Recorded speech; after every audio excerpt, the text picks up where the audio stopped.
نبی کریم صلی اللہ علیہ وآلہ وسلم نے فرمایا، اگر عورت اپنے شوہر کے مال سے کچھ خرچ کرے اور اس کی نیت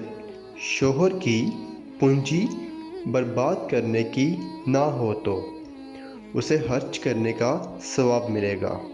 اور شوہر کو بھی اس کا ثواب ملے گا۔ اس نے کمایا ہے اور خزانچی کا بھی یہی حکم ہے، ایک کا ثواب دوسرے کے ثواب میں کوئی کمی نہیں کرتا۔ اسلامک ویڈیوز دیکھنے کے لیے ہمارا چینل سبسکرائب کیجیے اور بیل کا بٹن کلک کیجیے تاکہ آپ کو ہماری ویڈیوز بر وقت ملتی رہیں۔ نبی کریم صلی اللہ علیہ وآلہ وسلم نے فرمایا کہ لوگوں پر ضرور ایک زمانہ ایسا آ جائے گا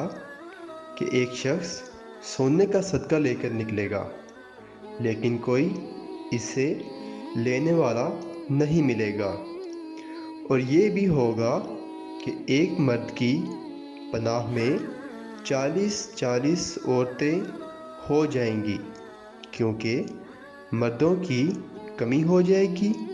اور عورتوں کی زیادتی ہو جائے گی۔ نبی کریم صلی اللہ علیہ وآلہ وسلم نے فرمایا، قیامت آنے سے پہلے مال و دولت کی اس قدر کثرت ہوگی